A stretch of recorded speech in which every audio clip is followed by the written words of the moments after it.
nakakabasa kayo ng ordinances. Sabi ganyan? Commandments. Ito ba? Oracles. Ano? Di ba kayo naguguluhan kung ano ibig sabihin mo yan? Alam niyo po ba na all of them refer to the Word of God? Pero bakit iba-iba pangalan? Nabasa din yun, oracles. Ayan, statutes of the Lord, commandments, and then judgments. Ay, nabit natin yung the judgment of the Lord. Verse 9. The judgments of the Lord are true and righteous altogether. Yung Bible, di ba ang title ng ating libro, nakalagay sa labas, the Holy Bible. Alam niyo po ba na yung title na yun ng Bible mo? Although written in Greek, yung the Bible, English na yan, Pero yung title na, yung designation sa Word of God na the Bible, actually that is in the Bible itself. Kasi po yung meaning ng word na, ang origin ng salitang Bible is, nakakala. The origin of the word Bible is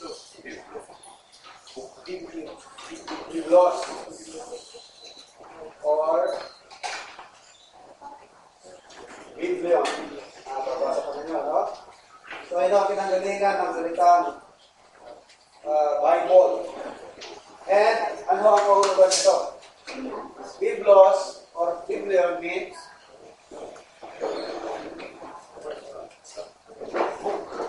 ano ang ibig sabihin ng Bible? The book. So, saang verse kayo nakakabasa na ang Word of God dinidesignate or refer na the book?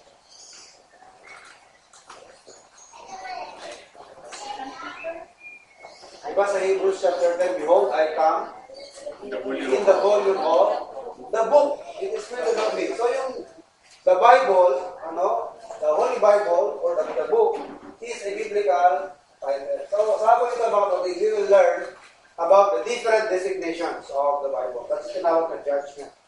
That's tinawag na the book. That's tinawag na oracles. So marami po ang mga designations of the Bible. And this study will fall under the subject of hermeneutics. Hermeneutics, ano po ba ang definition ng hermeneutics? Alam niyo po, you don't have to be a scholar, in the sense na kailangan meron kang formal. Mahalaga po na lahat tayo nag-aaral. Importante mo yan. Hindi po pwede sa ministry. At tayo po, kung gusto natin mag-minister sa ating kapwa, hindi po pwede na hindi tayo nag-aaral. Hindi po pwede yun.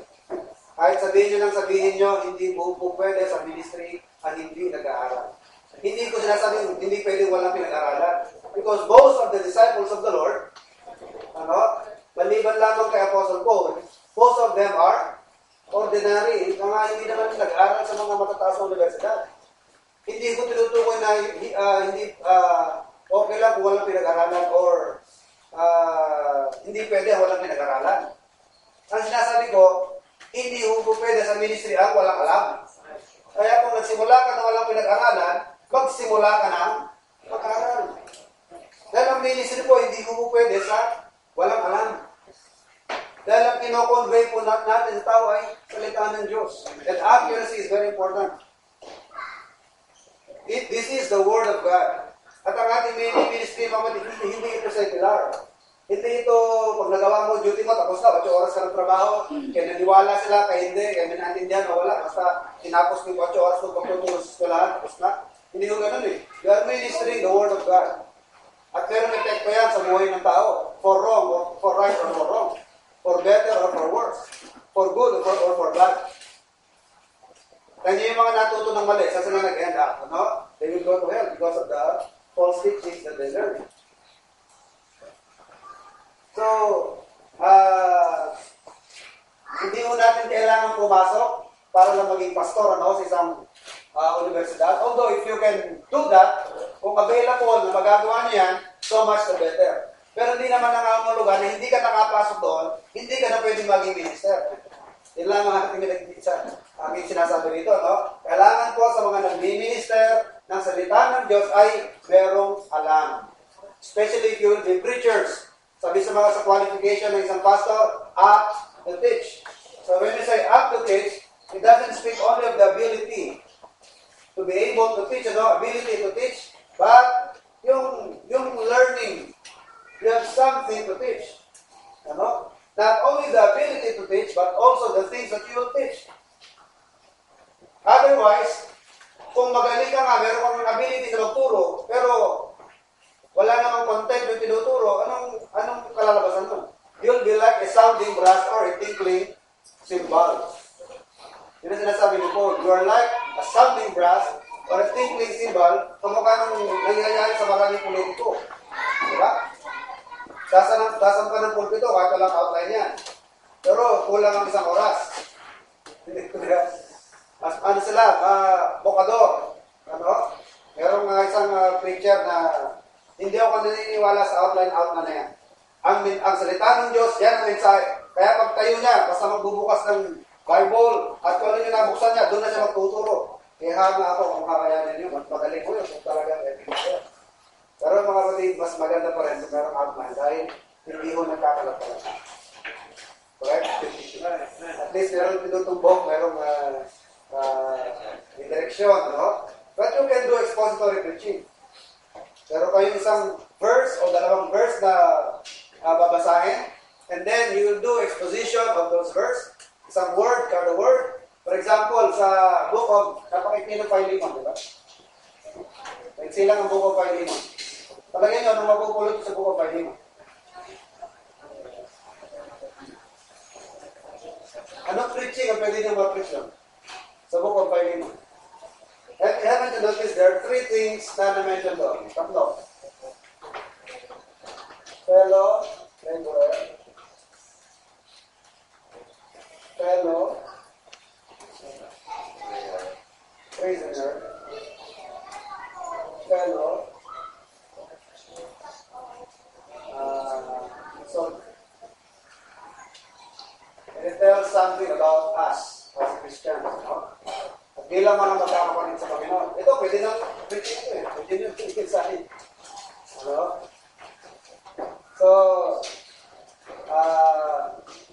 maganda ho na maging papanuri tayo. Papanuri tayo sa anong mga binabasa. So, hermeneutics, this is the science of interpretation.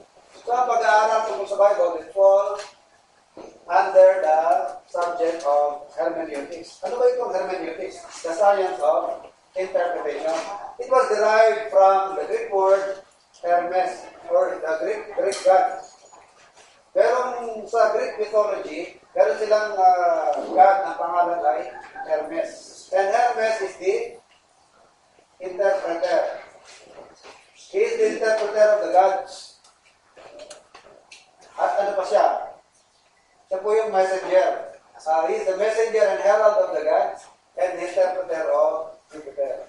So, interpreter, herald, and messenger. Hermes. Yan ho, kinoin yung salitang hermeneutics. But biblically speaking, hermeneutics is the science of interpretation. So, doon po magpa-fall ang pag-aaral tungkol sa Bible. Now, let's talk about the Bible, particularly the designations. Ang ating tatalakayin sa atin ito, yung mga katawagan sa Biblia. Kasi, very often, makakabasa tayo sa Bible. Statute. Ano tinutukol yung statute? Oracles. Sabi ni Paul sa mga taga-Rome, hindi ko kinahiya ang pagiging Hudyo. Although, pansamantala, inetsapera ng Diyos sa mga Hudyo. But, hindi ko inetsapera ang Hudyo. Dahil sa totoo lang, maraming advantages ang pagiging Hudyo, sabi ni Paul. At isa doon ay, sa kanila pinagkatiwala ang mga oracles. Kaya nabasa, oracles? The same, ang tinutukoy doon ay salita ng Panginoon. The Word of God. Okay? So, aralin po natin na first of all, the first designation of the Bible, or title sa salita ng Diyos ay ito nga, the Bible. It came from the word Bible, at ito po ay nanggaling sa Greek word na Biblos, or Biblion, which means the book. Merong isang, hindi ko alam kung reyna o ari, malapit isang mamatay. sa England. Sabi niya, give me the book. Sabi ng kanyang servant, anong book? Ano pa nga ba? Pag sinabi ko the book, that is the Bible. Maraming libro. But if you mean other books, pwede mong sabihin ang title ng book. Pero pag sinabi ng the book, wala ka nang dapat iniisip na iba. Pag sinabing give me the book, automatic ang nasa isip ko dapat, ayan o, Bible. Why? Kaya po tinawag na the book yan because of its supremacy. So, ano siya, mas mataas siya kaysa lahat ng ibang aklat. Because of its supremacy. Parang, I am the way. Yun, no? Kasi ang ibang tao, maraming iniisip na kung ano ng mga daan patungo sa Diyos. Pero pag sinabing, Jesus is the way, pag sinabi niyang, I am the way, it means, wala nang iba. Ganun din, pag sinabing, the book, it talks about the supremacy of the Bible with other books. Mas ahead siya sa lahat ng ibang mga aklat. Mas mataas siya kaysa lahat ng ibang mga aklat. Kaya tinawag siyang the book. Although, alam po natin na the Bible contains 66 books. Pero hindi ho, dahil sa meron siyang 66 books, siya po yung supreme. Hindi ho yun ang ibig sabihin nun. The Bible is supreme and prominent than any other book because it is the Word of God. So yung title na the Bible, we can find that in Psalm 40 verse 7. Okay ba ito? Psalm 40 verse 7. Doon ang tinutukoy yung salita ng Diyos, na-mention doon yung salitang the book. Pakibaso? It said, I know I come, the volume of the book is written. And then, yung Hebrews 10:7, yun din ang sinasabi, di ba? Behold, I come. In the volume of the book, it is written of me. So, the Bible is the book. At dito sa mga Bible na awak nyo, English, Tagalog, Ilocano, Cebuano, Ilocano, wala itong mga discrepancies yan. Pero wala. Pag-isipan nyo muli bago sumunod. May mga discrepancies, meron ba mga pagkakaiba-iba, pero wala.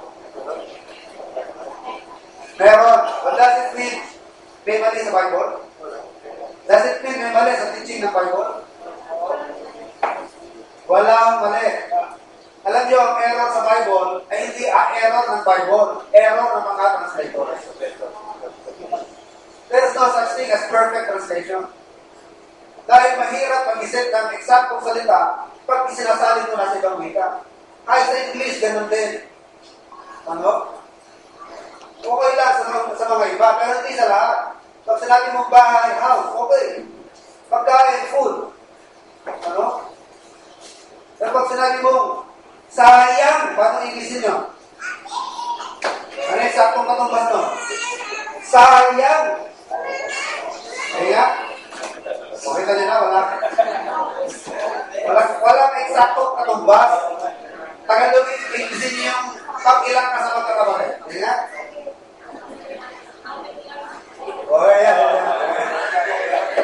pag-ilang ka sa magkakabagay. Inglesin nyo kaya?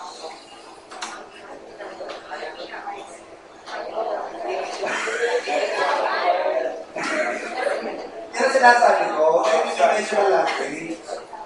Pag isinasabi na sa ibang wika, walang eksaktong katumbas na salita ang bawat salita. Pero magkakayin pa man, hindi mo nangangulugan na mayroong panso sa mga aral ng Biblia. At makakagaransya kayo niyan because there is such a thing as preservation. We believe in inspiration. Naniniwala tayo dyan. That the Word of God is divinely inspired in the original. Kaso lang, huwag tayo pag magmamalaki na nasa akin ang inspired. Dahil kahit hawak mo naman kayo ng inspired, if kopya ka ng originally inspired, written in Hebrew, written in Aramaic, written in Greek. Sino ba nakakaintindi dito ng Greek? Sino ba nakakaintindi ng Aramaic dito? Ng Hebrew? Kaya, existence in that language is nothing. Kahit nahawak mo pa yung original ngayon, wala namang marunong bumasa. Wala namang marunong makaintindi niya. Walang saysay. No? Walang saysay. Ngayon, meron pang isang maling papakiwari, ano? Tayo po, we are pro-KJP. Pro-King James tayo. Ano? And King James Version started finished in 1611. Pero huwag niyo po yung pagkakamali. Kaya hawak ninyo is King James Version of 1611. Hindi na ho yan 1611. Naka-undergo na ho yan ng maraming revisions and editions.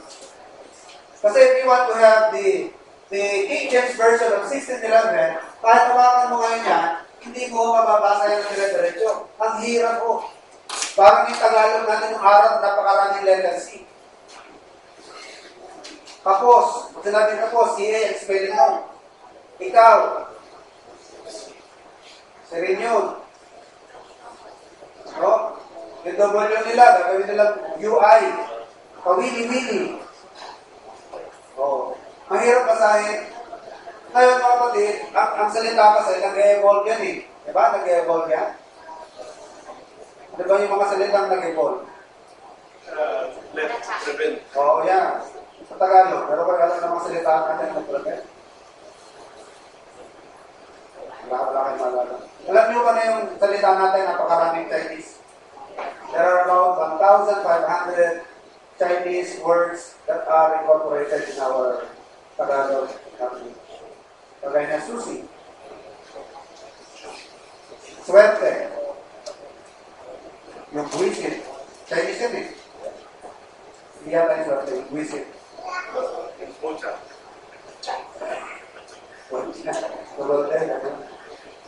Susi, ano ba? Ate.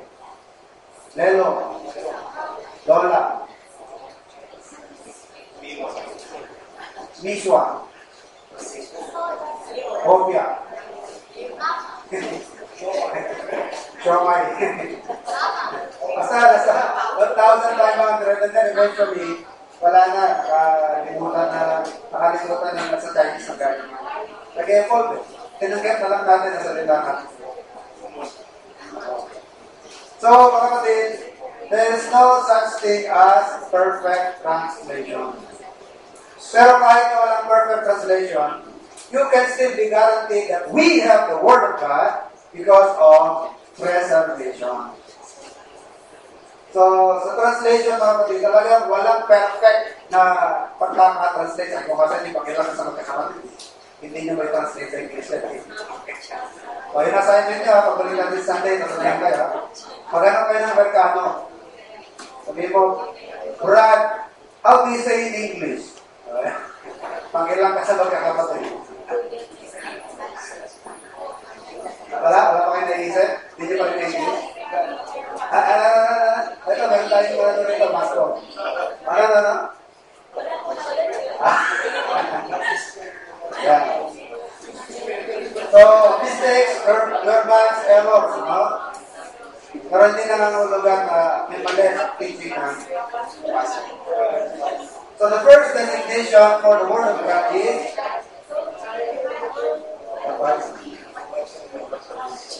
or the book. Bakit sa tinawag na the book? Because of its prominence and preeminence over other books. And secondly, ito po siguro ang pinaka-importante sa mga title ng Bible. This is the Word of God. The Word of God. Hebrews 4:12. Remember? For the Word of God is quick and powerful and sharper than any two-edged sword, piercing even to the dividing asunder of soul and spirit and of the joints and marrow, and is a discerner of thinking of the thoughts and intents of the heart. 2 Corinthians 2:17, pakibasa ng mga nakakabasa. 2 Corinthians 2:17. Pakibasa rin sa Mark 7:13. And then 1 Thessalonians 2:13.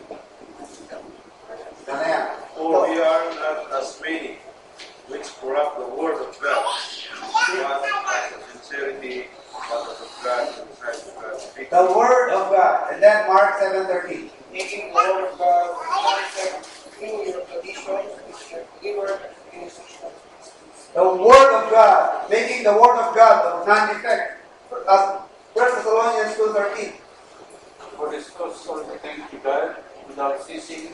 1 Thessalonians 2:13. 2:13. For this cause also thanks be God without ceasing, because when you receive the word of God which you heard of us, you receive it not as the word of men, but as it is in truth, the word of God which practically worketh also in you that believe. Okay, tama yan. You did not receive the Word of God. So, yan o ang title, pangalawang titulo na dinedesignate sa Bible. No? First, the Bible or the book. Pag sinabing the book, what comes to your mind is its preeminence. Ano siya? Ahead siya sa lahat ng mga libros. He is on top of any other book. Pag sinabing the Word of God, what comes to your mind? It's divine authority. Pag sinabing this is the Word of God, ano yan? Sa isip mo na, may authority yan. At ang authority ay galing sa Diyos.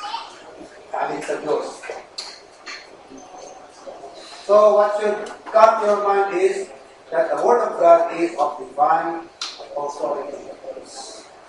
At sa buong Biblia, ito na yata may pinakamaraming uses, pagka dinedesignate ang Biblia. Kapag tinutukoy ang salita ng Diyos, ito ang pinakamaraming the Word of God. The Word of God. And this is perhaps the most significant and impressive because it signifies divine authority. Another designation for the Word of God. Anybody? Scripture, right? Or sometimes scriptures. Yes. Ngayon, pagka namin mention yung scripture, what comes to your mind? Sulat. So, scriptures means writing. Sulat. Kasulatan. Sulat ng Panginoon. Mark 12:10. Okay ba? So, it's called scripture. In Mark 12:10. And then in Matthew 22:29, it is called scriptures. With S. Doon sa Mark 12:10, the scripture. Okay ba saan? Have you not read this scripture? Stone which the builders rejected is become Have you not read the scripture? Hindi nyo nabasa sa kasulatan. Anong kasulatan na tinutukoy ng Panginoon dyan? The Old Testament is being referred to as scripture. Pero kung nasulat ng araw ang New Testament, malamang, yan din ay tatawag dyan. Kasulatan pa rin yan. No? Pakibasa naman ang Matthew 22:29.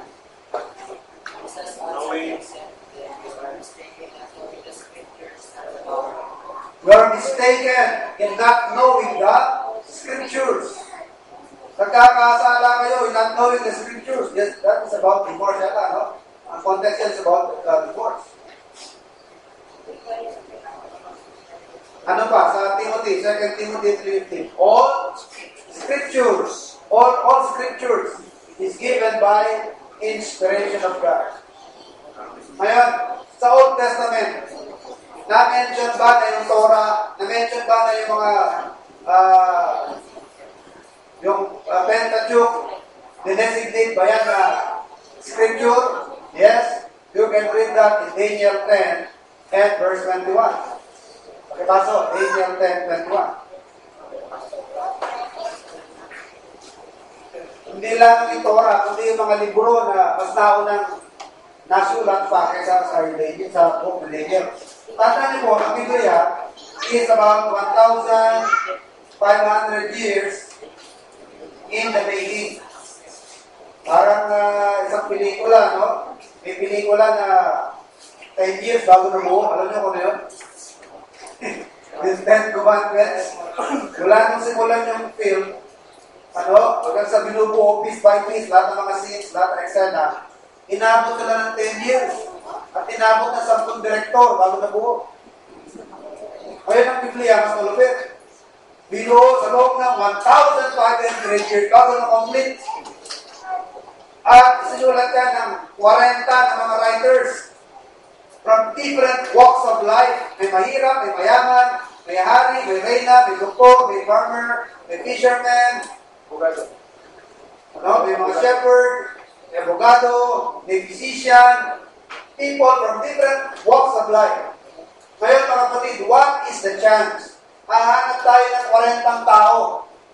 Iba't ibang background, may pinag-aralan, pero wala. Paupuhin rito. Pagawin natin sila ng isang paragraph, kahit na 50 words lang. And then, after 1 hour, i-compare natin yung kanilang mga notes, i-compare natin yung mga kanilang sinabi. 50 words! Ano yung chance na mayroong magkakatugma yan? Kahit sa topic, magkakaiba yan. Yung isa, tinutukol niya yung tungkol sa mga trauma niya sa buhay. Yung isa naman, tungkol sa birthday niya. Yung isa, sa experience niya kahapon. Yung isa naman, tungkol sa paghahalaman. Baka yung isa, susulat tungkol sa pagluluto. Diba? Pero ang Biblia, mga kapatid, makikita nyo na hindi tao ang pinagalingan. Dahil yung sumulat, there are 40 people from different walks of life. Hindi nagpapang-abot ang mga yan. Hindi magkakakilala ang mga yan. Ano? Hindi naman nag-uusap-usap. And yet, when they wrote, each one of them, when you compare, they will speak of the same thing, and that is Christ. They will talk of the same person, and the same thing, which is redemption. At isa lamang ang nanilulukoy ang Panginoon Jesus. When you refer to the book of Genesis, may na-mention doon ni Moses that Jesus Christ is the Messiah. Ano? I will put enmity between the woman and thy seed. That is the first promise of the Messiah. Pagdating ng Exodus, sino ba ang pinatutukulan ng lamb na ino-offer nila? Pagdating ng Leviticus, ano ba yung pinututukulan ng mga offerings? Di ba si Christ pa rin? The Deuteronomy, ganun din. Ano? Nire-recall lamang yan. The book of Joshua, sino ba tinutukoy ni Joshua? Di ba the very name itself of Joshua refers to Christ? Which is also Hosea, the name of the Lord Jesus Christ. Joshua means Savior. Paghanap kayo ng book sa Bible na hindi tinutukoy ang Panginoon. Kahit Book of Solomon, yung Song of Solomon, it refers to the Lord Jesus Christ as the Rose of Sharon. Isa lang siguro ang book na pwede nyo masabi na hindi na-mention ng Diyos, hindi na-mention ng Christ, hindi na-mention ang Jehovah, hindi na-mention ang Jerusalem, hindi na-mention ang law, and yet it's still an important link to the Messiah. What book is that? The book of Esther. Pero kahit na it still talks, the book still talks of the preservation of the seed line, yung pinanggagalingan ng linya ng Messiah. Kaya na sinasabi ko, mga kapatid, na hindi po pwedeng tao lamang ang nag-isip ng Biblia. Kaya pero kung may nagsabi sa inyo, salita lang naman ng Diyos yan. Ang sagot dyan, oo at hindi. Ang sagot dyan, oo, in the sense na, ginamit ang tao bilang instrumento para isulat. At ang pagkakagasunod sa Biblia, hindi naman nawala yung individuality ng tao. Kasi yung writing style ni Peter, na-retain. Yung style of writing ni Paul, na-retain. Kasi kung isa lang ang nagsulat, all throughout the book, 66 lahat yan, isa lang style niya, correct? Kung isa lamang ang sumulat at instrumento ng pagkakasulat niya, pag mula Genesis hanggang Revelation, isa lamang ang estilo. Pero kung kakakaiba eh. Iba ang estilo ni John, iba ang estilo ni Paul, iba ang style of writing ni Peter, iba ang style of writing ni Solomon. Ano? And yet, you can be sure na yan ay salita ng Diyos because these men were divinely inspired. 2 Peter 1:21. For the prophecy came not in old time by the will of man, but holy men of God speak as they were moved by the Holy Spirit. Is that right? Nakita niyo ba? 2 Peter 1:29 at 1:21. 20:21. For the prophecy came not in old time by the will of men, but holy men of God spake or uttered, not by their own will, but they uttered the things that they uttered as they are under the influence, as they are born or carried along by the Holy Spirit. Meron kanilang individuality, their own style, their emotions, their fears, their hopes, nare-retain, naiwan pa rin. Pero andun pa rin yung divine element, dahil habang sinusulat nila yun ay andun sila ng pagkasi or inspiration ng Holy Spirit. Kaya makakakaransya kayo mga kapatid na the Bible is inerrant, it is infallible. Para sa atin, parang hindi problema eh. Pero tandaan nyo mga kapatid, there will come a time, you will be challenged. Isang araw, meron kayong makakasalubong, meron kayong makakaharap, challenge sir. Ano sasabihin sa inyo? Antiquated yung Bible. Out of date na yan. Parang nakambas lang yan ang mga literature books. Marami pwede maging sources ng knowledge. Marami pwede maging sources ng information. Hindi lang yung Bible. Saka maraming discrepancy dyan. Sabi, sa isang portion, ang pinakain, 5,000. Tapos, sa ibang portion, 4,000. Alin ba ang totoo? Eh, kaya tanongin ko, alin ang pinakain ng Panginoon? 5,000 o 4,000? Pareho, dahil the Lord fed on 2 occasions. 2 beses siya nagpakain. Sabi naman ng isa, kala ko ba ang pinatay noong nag-dancing sila doon sa gintong baka na ginawa ni Aaron dahil si Moses sa Mount Sinai. Ang pinatay ay 3,000 langan. Bakit pagdating sa New Testament, ang pinatay ay 26,000? Walang kwenta yung Bible na inconsistent. Ano sagot doon mga kapatid? Ang record sa isang aklat is the number of casualty in one day. While the other book records the number of casualty in the entirety. Noong pagsalot ng Panginoon, yung total ng lahat ng namatay. Kaya walang discrepancy, walang pagkakamali, walang inconsistency. Kulang lang sa aral. Aralin mo lang ng mas. Alam niyo po ba mga kapatid, pag meron challenge sa inyo, yung Bible na maraming mali, tanongin nyo, mag-cite ka ng mali. Kasi karaniwan na nagko-komentar, karamihan na nag-criticize, hindi naman nila talaga nabasa. Bago ka magpagsalita na may mali dyan, i-prove mo na meron mali. Mag-cite ka na isang mali dyan. Mag-cite ka ng immoral na tinuro ng Biblia. Ganun din tayo, bago rin tayo magsabi ng mali sa iba, aralin din natin. Baka na, i-criticize natin ng Quran. Kaya Quran, hindi ang salita ng Diyos. Bakit? Tinuro sa amin, ganito rin. Basahin mo rin ang Quran. Kaso lang, wala tayong Quran.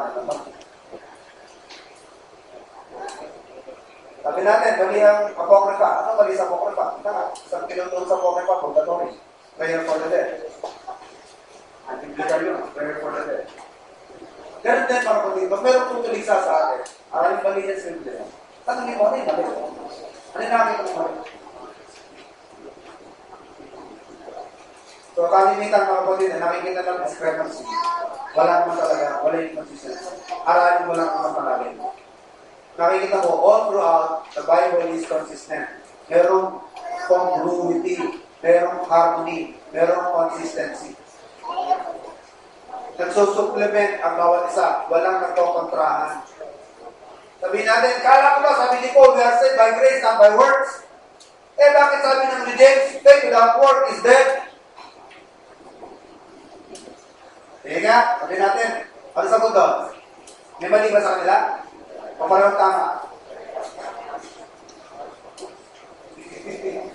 Ang teaching ni Paul, Galatians 2:14-16, no one is justified by the deeds of the law. Sabi niya sa Titus 3:5, not by works of righteousness which we have done, but according to His mercy He saved us. Not of works lest any man should boast. Eh sabi naman ni Paul, at ni James, faith without works dead. You boast of your faith, pero ako naman, pupurot ko sa iyo ang aking faith by my work. Dahil faith without work is dead. So, alin ang totoo sa dalawa? Sino ang totoo sa dalawa? And the answer is, both of them are true. Only the two people, or the two writers, are talking of different bananas. Iba ang topic ni Paul at iba ang topic ni James. At tinutukoy ni Paul is justification before God. Para na ma-justify sa harapan ng Diyos, hindi work mo ang kinakailangan. Ang sinasubstitute sa work mo ay yung faith. Dahil pag nanampalataya ka sa Panginoon, i-impute sa iyo ang katwiran ni Kristo in place of your sins. Kaya para ka ma-justify sa harapan ng Diyos before God, all it takes is faith. Romans 10:4.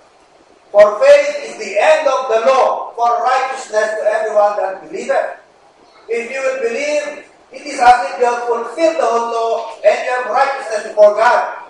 So in order to be justified before God, all it takes is faith. But James is talking about justification before the sight of man. There are people, professing Christians, nagsasabi sila na, ako meron ng pananampalataya, pero yung kanilang word, kumokontra sa kanilang claim. Ang claim nila sila yung professing Christians. Pero sabi ni Paul, but by works they deny Him. Diba meron kanya? They profess that they know God, but in works they deny Him. So in order to be justified in your claim, kunyari si Elkin, nag-claim sa harapan mo na Kristiyano na siya. Pero ang kanyang mga activity ng buhay naman niya, puro mga activity ng kawalang-iyaan, puro activity ng mga hindi nakakakilala sa Diyos, hindi niya ma-justify sa akin yung claim niya na believer na siya, amen? Hindi niya ma-justify sa akin yun. Sa akin pa lang, hindi pa sa harapan ng Diyos, sa akin pa lang, bagsak na siya sa akin. Pag Kristiyano ko ganyan ka naman. O, di ba? So, walang mali sa dalawa. Iba lang ang tulong, iba ang kanilang topic. Si Paul is talking about justification in the sight of God. Si James naman is talking of being justified in the sight of man. Paano maniniwala ang tao sa claim mo na meron ng faith? Kaya nga sabi ni James yun I will prove to you my faith by my works. So, word is not an addition to your faith in order to be saved. But word is the evidence of the genuineness of your faith.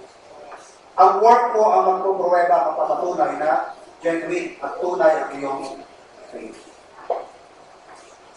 So walang inconsistency din sa okay? Ano pakilala po tayo? Ang apat. Ay, ano pa rin sa mga apat, di ba? The scripture. Sabi ko na ba yan? 2 Timothy 3:15, all scripture given by inspiration of God. It comes from Latin, no? From a Latin word which means writing. So, Daniel 10:21, tinukoy din po ang Biblia na scripture. Pakibasa, Daniel 10:21. I will show thee that which is noted in the scripture of truth, there is none that holdeth to be the streets of the Bible. Scripture of truth. Another, oracles.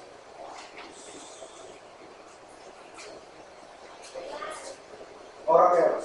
Saan nyo ba babasa yung oracles? Sa Old Testament, 4 na beses niya. 14 times mentioned in the Old Testament and 4 times in the New Testament. Pakibaso, yung 2 Samuel 16:23. Oracles is mentioned 14 times in the Old Testament and 4 times in the New Testament. 2 Samuel 16:23. So, example lang mga Psalm 28:2. Yan. Pakibaso. The counsel of Ahithophel, she comes into those was a command before the oracle of God. So what was the counsel of So at that time, sabi ni Samuel, merong chief advisor na makatumbas niya. Counselor ito tagapayo. Ano ba yung tagapayo ng presidente natin? Secretary, mga mga chuchuwa. Mga advisors niya, no? Doon, pag nag-advise niya, Ahithophel, arang galing sa Diyos yung mga advice niya. Ganon ka-powerful. As if you're required from the oracles of God. So, meron din sa Psalm 28:2, and then sa New Testament, Acts 7:38, Romans 3:2, Hebrews 5:12, and 1 Peter 4:11. Acts 7:38, Romans 3:2, Hebrews 5:12, and 1 Peter 4:11. Yan ang mga mention sa New Testament. Apat lang yan. Basahin na lamang po natin yung Romans 3:2. Romans 3:2, Hebrews 5:12, 1 Peter 4:11. Pakibaso yung Romans 3:2. Much every way, chiefly before them, come to them were created the oracles. Oracles. Ano ba itong ibig sabihin ng oracles? So, pag sinabing scripture, writing, ano? Pag oracles naman, ha? Then, oracles originally meant the place where the word of God is kept. Originally, that is the place where the word of God is kept and from which it was communicated.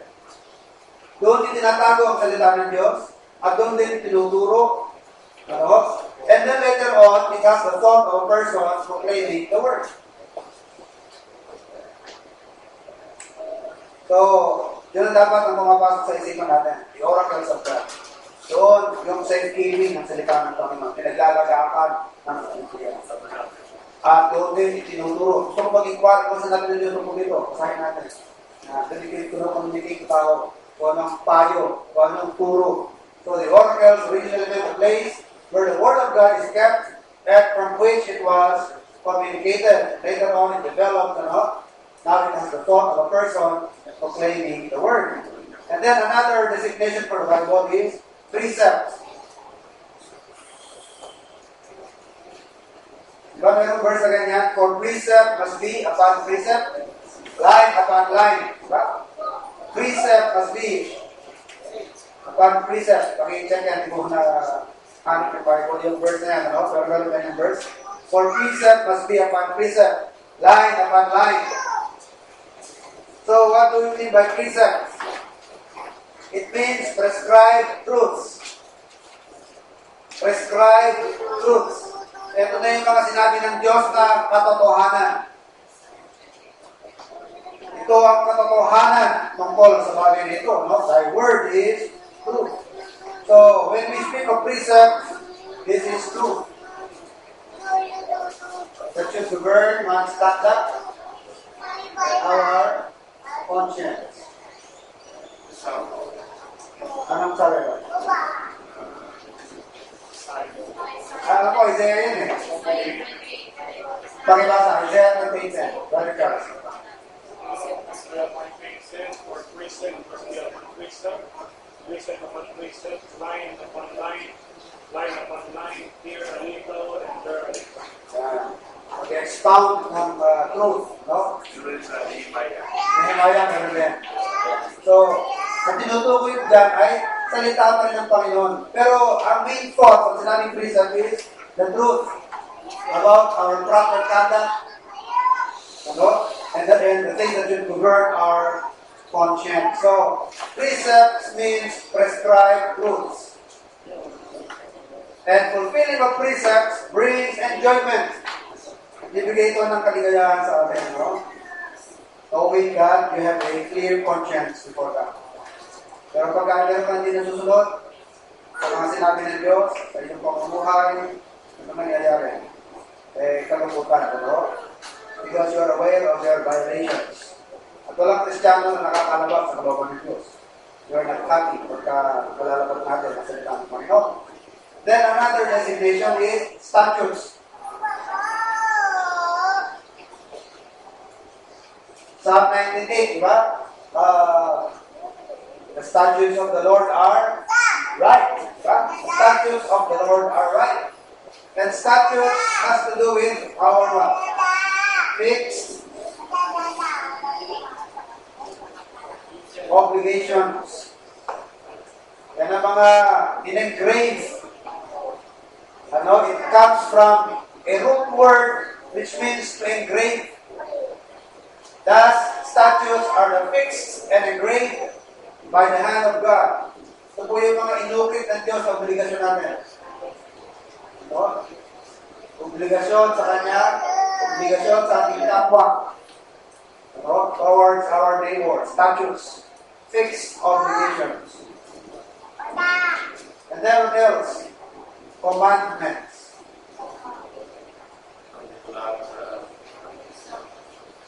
Sa Psalm 19 verse 8 din yata yan.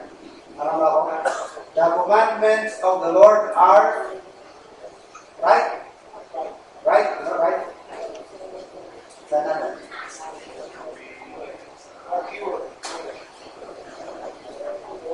Is pure. Yeah. The commandment of the Lord is pure. So God's word is given with authority and lodged in us as a trust. Pagka hindi mo natin nasunod yan, that's the place of rebellion. Commandment. So, parang may relevance din sa statutes, fixed obligations, commandments. Alala niyo yung 10 commandments? Obligasyon natin yan sa Diyos at sa ating kapwa. 4. Pwede nyo katiin yung 10 commandments eh. Obligation to God and obligation to man. Yung first 4, lahat yan para sa Diyos. Ano na yung 4? Una, thou shalt have no other God before me. Thou shalt not take unto thee any graven image.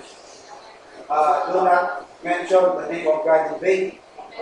Remember the Sabbath day, keep it holy. So lahat yan, sa Diyos yan. And then the rest, kapwa na natin yan. Love your neighbor as yourself. Thou shalt not kill, thou shalt not lie, thou shalt not forget. So those are our fixed obligations, and commandments by God para sa atin. Pag hindi natin sunod yan, kapatid, that means rebellion. And then, isa lamang po, Psalm 99, the judgments. The judgments of the Lord are right. Are true, sorry. The judgments of the Lord are true and righteous altogether. Ano ba sa Tagalog ang judgments?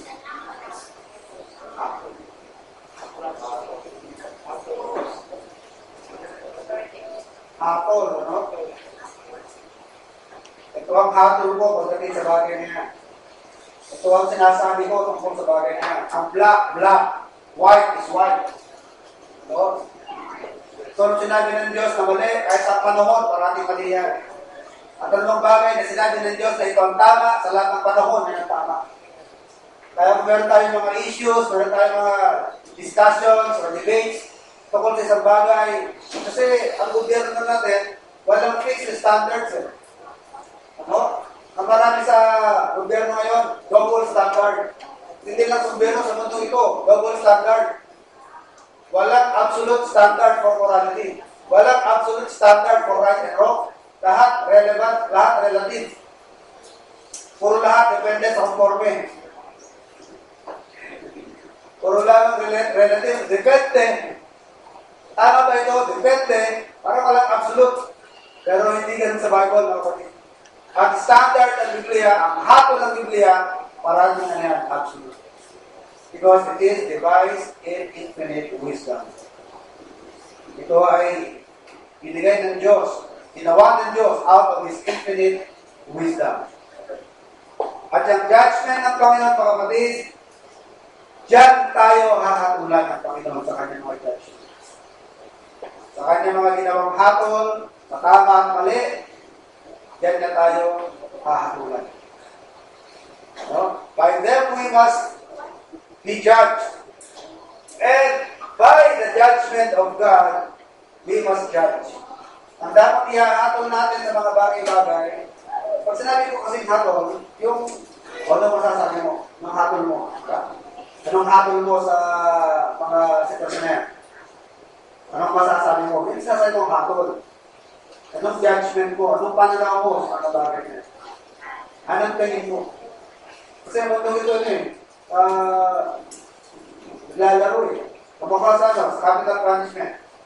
Parating pinag-usapan, pinagbabawal ng Diyos ang pagpatay. Kaya kung tayo, kumitil ng buhay. Yan eh, ang Diyos ang nagbigay niya, sagrado yan. Hayaan natin ng Diyos ang kumuha ng buhay na yan. Ano? Ang pinagbabawal sa Ten Commandments, ano ba pinagbabawal sa Ten Commandments?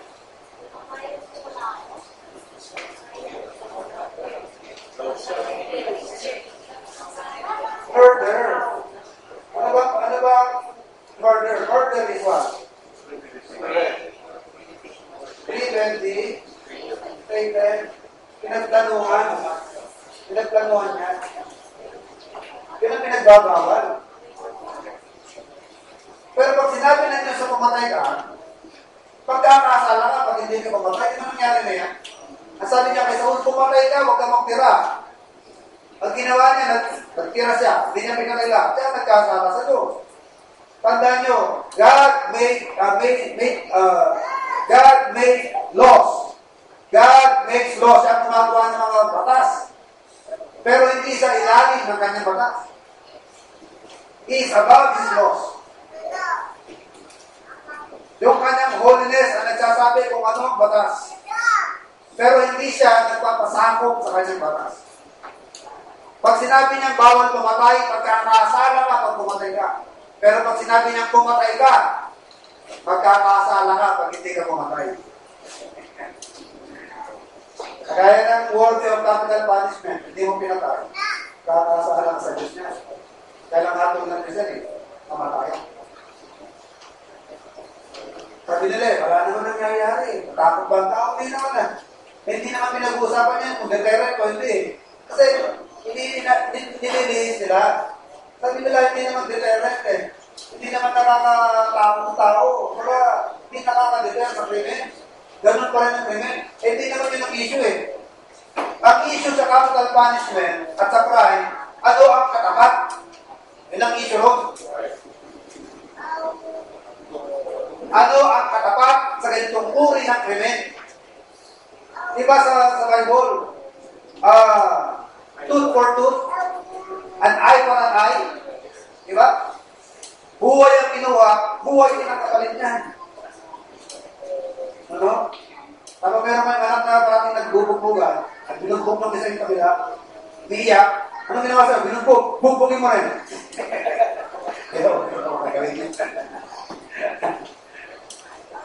Pero kung minsan, parang masarap i-apply, dahil parang maramdaman niya kung anong ginagawa. Pero mga kapatid, sa issue ng capital punishment, hindi ho pinag-uusapan dyan kung deterrent ba yan o hindi. Ang pinag-uusapan dyan, ano ang katapat ng punishment sa krimen na nagawa. At sa kaso ng pumatay sa kapwa, ang katumbas na ay matayan. So, hindi pinag-uusapan dyan kung nabawasan ka, mas makakatawa. Tignan nyo, marami din ang tao na hindi nakabase sa Biblia. Bakit ang kwente illegal?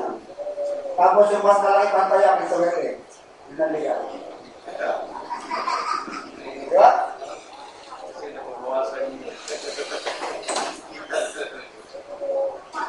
Pag kasino, legal, diba? Pero ang kwente, barya-barya, ang loko, legal. Tapos yung wedding na barya-barya lang, yun ang illegal.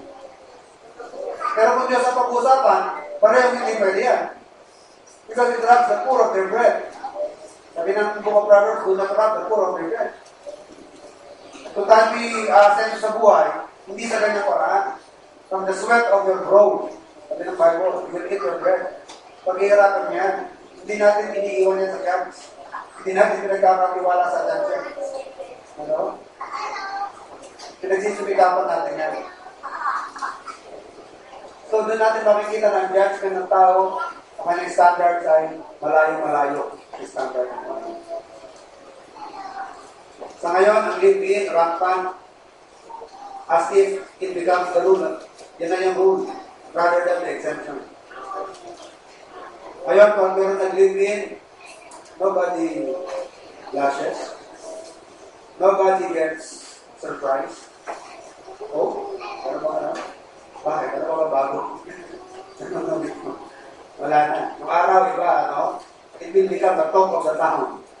Malaki na yan, issue. Pero ngayon, baliktad na. Pero anong judgment ng Panginoon pagdating sa ng issue? Hebrews chapter 12. The very is still honorable above all things. Despite the fact that so many people do not respect and hold that institution, but the judgment of God in regards to that matter is still honorable. Kahit sa panahon, kahit saan dumating, yan pa rin ang magiging judgment ng Panginoon pagdating sa bagay. Kaya itong judgment natin, mga kapatid, ito ano yung judgment ng Panginoon. Dahil balang araw, yung mga judgment ng Panginoon, yan din tayo muli i-judge. And the more we know about the judgment of God, the more we know about His Word, yung kanyang judgment, yun ang ating magiging judgment. Yung kanyang view, yun ang ating magiging view. Yung kanyang counsel, yun ang ating magiging counsel. So, it is to our advantage. Ito po yung pagpapala para sa atin if we learn more about the Word of God. Sabi ni David, "Thy words were found, and I did eat them. And thy word was unto me the joy and the rejoicing of mine heart. For I will call by thy name, O Lord God." Let me close with this verse. Pasahin natin lahat. Lahat tayo tumingin dito sa verse nito. At i-meditate natin ang content. Joshua 1:8. Gusto ba nating pagtagumpay sa mga careers natin? Gusto ba natin magtagumpay sa ating buhay bilang mag-asawa, bilang magulang, o bilang isang empleyado, bilang isang negosyante,